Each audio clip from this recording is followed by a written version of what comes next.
Hello everyone, मैं doctor Soma homeopathic specialist आज वापस एक सेशन के साथ आपके पास आई हूँ, जिसमें कि मुझे वापस काफ़ी सारे पेशेंट्स के कुछ कॉमन क्वेश्चंस थे जिसका वो जवाब मुझे होम्योपैथिक पॉइंट ऑफ व्यू चाहते थे। तो आज मैंने कुछ क्वेश्चंस जो मुझे भेजे गए हैं और मैं चाहती हूँ कि मैं इस वीडियो के माध्यम से आप सभी की जो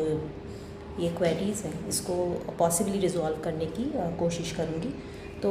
जो पहला क्वेश्चन मुझे पूछा गया है वो ये है कि क्या होम्योपैथी के साथ कोई ख़ास डाइट लेने की ज़रूरत है। देखिए, होम्योपैथी के लिए कोई भी ख़ास डाइट लेने की ज़रूरत नहीं होती और जो भी आपको डाइट रिकमेंडेशंस होती हैं या आपको बताई जाती हैं वो बेसिकली आपकी बीमारी के साथ होती हैं कि आप जिस बीमारी से ग्रस्त होते हैं उसके साथ कुछ डाइट रिकमेंडेशंस होती हैं जो आपके सेहत में सुधार लाए आपके खान पान के माध्यम से। अदरवाइज़ होम्योपैथी के लिए कोई ख़ास डाइट लेने की ज़रूरत नहीं होती। नेक्स्ट क्वेश्चन है कि क्या होम्योपैथी से गंभीर बीमारियों का इलाज हो सकता है। ये क्वेश्चंस काफ़ी बार मुझे पूछा जाता है, तो मैं आपको बताना चाहती हूँ कि होम्योपैथी में छोटी से लेके बड़ी बीमारियों का इलाज संभव होता है। लेकिन हम ऐसा नहीं कह सकते कि हर एक बीमारी का इलाज संभव होता है। वो जब आप अपने चिकित्सीय परामर्श के लिए जाते हैं विशेषज्ञ के पास, आप एक होम्योपैथिक विशेषज्ञ के पास जब जाते हैं तो वो आपके केस एनालिसिस के साथ, आपके डिजीज़ एनालिसिस के साथ वो आपको ये बात बता पाते हैं कि इसका इलाज संभव है या नहीं। जो तीसरा क्वेश्चन है कि बहुत ही कॉमन कि क्या खुद से होम्योपैथी की दवा खरीद कर उपचार किया जा सकता है।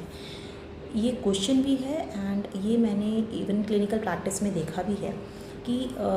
क्या होता है कि जब हम किसी भी मरीज़ को कोई दवाई लिखते हैं और वो मरीज़ उस दवाई से ठीक हो जाता है, तो जो लोग होते हैं, क्योंकि वो मरीज़ उस बीमारी से सही ठीक हो जाता है, वो उस दवाई का चुनाव अपने ऊपर भी सेल्फ मेडिकेशन के रूप में वो स्टार्ट कर देते हैं इस धारणा के साथ कि इस बीमारी का इलाज इस दवाई से संभव है। जबकि मैं शुरू से आपको कहती आ रही हूँ कि होम्योपैथी में आप डिज़ीज़ को टारगेट करके या डिज़ीज़ के लिए हम दवा का चुनाव नहीं करते। हम उस व्यक्ति विशेष के ऊपर जब हम उसका एक पूरा केस लेते हैं तो उसके चुनाव जो होता है वो उस व्यक्ति विशेष के हिसाब से उसकी सारी सिम्टम्स को देखते हुए उसकी मानसिक शारीरिक संरचना, जो भी हमारा कॉन्स्टिट्यूशन, टेम्परमेंट, उन सबको समझ के हम उस दवाई का चुनाव करते हैं। तो ऐसा बिल्कुल भी नहीं है कि वही दवाई हर एक व्यक्ति को आप उसी बीमारी के लिए दें। और ये जो सेल्फ मेडिकेशंस होते हैं ये बिल्कुल कम्प्लीटली एक ब्लंडर है कि, और मैं अपने सभी देखने वाले जितने भी मेरे पेशेंट्स हैं या जो जानकारी प्राप्त कर रहे हैं उन्हें ये क्लियरली समझाना चाहूँगी कि आप किसी भी तरीके की बीमारी से अगर ग्रसित हैं तो आप चिकित्सीय परामर्श के बिना होम्योपैथिक दवाई जाके दुकान से ख़रीद के ना लें।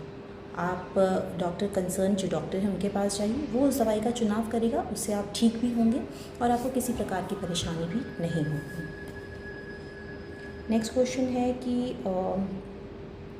क्या होम्योपैथी का बीमारी पर असर जल्दी हो सकता है। देखिए, होम्योपैथी में नहीं बल्कि हर एक चिकित्सा में इलाज दो बातों पर संभव होता है, दो बातों पे निर्भर होता है: बीमारी की गंभीरता और समय। समस्या के लिए, अगर आप छोटी सी समस्या के लिए होम्योपैथिक दवाई का चुनाव समय रहते करते हैं तो वो बीमारी उतनी ही जल्दी आपकी ठीक हो जाती है। जैसे कि हम देखते हैं डायरिया है, फीवर, जो भी कोई अक्यूट प्रॉब्लम्स हैं जो अभी हुई हैं, अगर आप उसके लिए सही उसी उचित समय के साथ आप होम्योपैथिक दवा का चुनाव करते हैं तो वो बीमारी आपकी उस हिसाब से ठीक हो जाती है। कोई बहुत ही लंबे समय से चली आ रही बीमारी जो होती है वो आपकी एक पुरानी बीमारियों में आ जाती है, उसको ठीक करने के लिए होम्योपैथी अपना उस हिसाब से समय लेती है। तो होम्योपैथिक दवाइयाँ स्लोली एक्ट करती हैं या धीरे असर करती हैं, ऐसा नहीं है। मैं अपने क्लिनिकल प्रैक्टिस में ऐसा कई बार देख चुकी हूँ कि जो मैंने कई बार ऐसा देखा है कि रिनल कैल्कुलाई, जिसे हम किडनी स्टोन भी कहते हैं, उसके पेशेंट सिवियर पेन में आते हैं जिसे हम रिनल कॉलिक कहते हैं, और वो काफ़ी प्रकार के पेन किलर्स, इंजेक्शंस के साथ मेरे पास आए और उन्हें हमने सिर्फ मात्र होम्योपैथिक दवाई की कुछ बूंदों से ही और बहुत ही इंस्टेंट इमीडिएट रिलीफ हमने पेशेंट्स को प्रोवाइड किया है। पर ये तभी संभव होता है जब आप एक सही कंसर्न डॉक्टर के पास जाएं और आप उसकी इंटेंसिटी कैसी है, वो सब चीज़ों का जो सिलेक्शन होता है वो एक कंसर्न डॉक्टर के पास होता है। तो होम्योपैथिक दवाइयाँ ये बहुत बड़ा मीथ है कि बहुत समय लेती हैं काम करने में। अगर सही दवाई का चुनाव होता है तो आपकी जो बीमारी का जो समय और जिस हिसाब से वो इंटेंसिटी है या जिस हिसाब से भी उसका एक देखा जाता है, तो उस हिसाब से होम्योपैथिक दवाइयाँ जो एक्यूट केसेस होती हैं उसमें बहुत फास्ट एक्ट करती हैं, और अगर कोई क्रॉनिक केस है तो वो उतना ही उस हिसाब से समय लेती है उसको वो जड़ से ठीक करने के लिए। और भी क्वेरीज़, अभी एक कॉमन क्वेश्चन जो मुझे पूछा गया कि मैम जब हम एक कॉमन कंप्लेंट के लिए भी आते हैं तो आप उसमें एक कंप्लीट केस टेकिंग होती है, मतलब आप उसमें मेंटल सिम्टम्स भी पूछते हैं, हमें हमारी मानसिक जो संरचना है उसके बारे में भी आप पूछते हैं, ऐसा क्यों, या ऐसा क्यों होम्योपैथी में किया जाता है। तो देखिए, अगर आप हेल्थ की डेफिनेशन देखते हैं या हम स्वास्थ्य किसे कहते हैं, तो वो एक खाली फिज़िकल हेल्थ नहीं है। Physical, mental and social wellbeing जब होता है तभी हम उसको या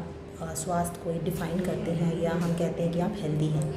तो ऐसा बिल्कुल नहीं है कि अगर आपके कोई भी फिजिकल एलिमेंट्स हैं या सिम्टम्स हैं तो हम सिर्फ उसी पर ध्यान दें। Mental picture is very very important, क्योंकि देखिए कई सारी चीज़ें ऐसी होती हैं जो कि काफ़ी, जैसे कि हम अगर एग्जांपल दें, बहुत सारे लोग आइसक्रीम्स खा रहे होते हैं, बहुत सारे कोल्ड क्लाइमेट्स में खा रहे होते हैं, बहुत सारी चीज़ें हो रही होती हैं, पर उसमें से कुछ परसेंटेज लोग होते हैं जो इफ़ेक्ट होते हैं। कुछ लोगों की टेंडेंसी होती है कि ये खाने से उन्हें सोर थ्रोट हो जाता है या ये करने से उन्हें, तो वो एक व्यक्ति विशेष की बात होती है। और कहीं ना कहीं आपका जो मेंटल डिस्टर्बेंस है या जो आपका ट्रॉमा है या कोई भी जो मानसिक आपकी स्थिति अगर सही नहीं होती है, इम्बैलेंस्ड होती है, तो it comes in the form of the physical element. जो अगर आपका इक्विलिब्रियम या संतुलन जो है वो मानसिक, शारीरिक और सामाजिक रूप से अगर सही रहेगा तभी आप हेल्थ को गवर्न करेंगे। अदरवाइज़ आपकी जो चीज़ें होती हैं वो आपके मेंटली आप अफेक्टेड हैं तो आप फिज़िकली भी अफेक्टेड होंगे, और अगर आप फिज़िकली अफेक्टेड हैं, सपोज़ आपको सोर थ्रोट है या कोई भी सिम्टम्स हैं, तो आप मेंटली भी उतना साउंड फील नहीं करेंगे, आपका मन नहीं लगेगा और आप कहीं ना कहीं से अपसेट रहेंगे। तो ये चीज़ों का ध्यान रखते हुए, क्योंकि जब होम्योपैथिक डॉक्टर्स आपका ट्रीटमेंट करते हैं तो we have this fact in our mind कि हम एक व्यक्ति विशेष को ट्रीट करेंगे। बेसिकली वी विल हम जो आपका रूट कॉज है, जैसे आपकी जो इम्यून सिस्टम है, हम उसको कम्प्लीटली एनहांस कर देते हैं ताकि आपकी जो रोग प्रतिरोधक क्षमता है वो स्ट्रांग हो जाए और वो रोगों से लड़ने के लिए सक्षम हो जाए स्वतः अपने आप ही। तो उसके लिए जब भी आपका होम्योपैथिक डॉक्टर केस लेता है तो वो आपको completely from mental, physical and all the factors जो आपको अफेक्ट करते हैं एक व्यक्ति विशेष, जिससे मैं बार बार कहती हूँ क्योंकि एक हॉलिस्टिक साइंस है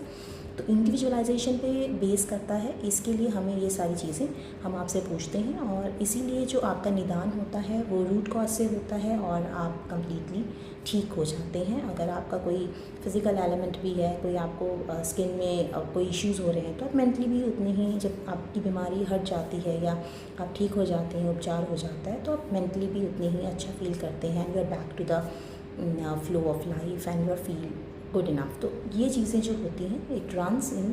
बैलेंस, और दैट्स वाई होम्योपैथी में ये सब चीज़ें बहुत ज़रूरी होती हैं, पूछी जाती हैं। और भी आपको कोई क्वेरीज़ हैं या आप चाहते हैं जो फ्रिक्वेंटली आस्क्ड क्वेश्चंस होते हैं, आप वो कमेंट सेक्शन में डालिए, क्वेरीज़ डालिए, और as we come with it I will try to answer. मैं उनका जवाब देने के लिए आपके साथ वापस कनेक्ट होंगी। तब तक आप होम्योपैथी के बारे में कुछ भी जानना चाहते हैं तो आप कनेक्ट हो सकते हैं through the YouTube by my channel doctor Soma homeopathic specialist.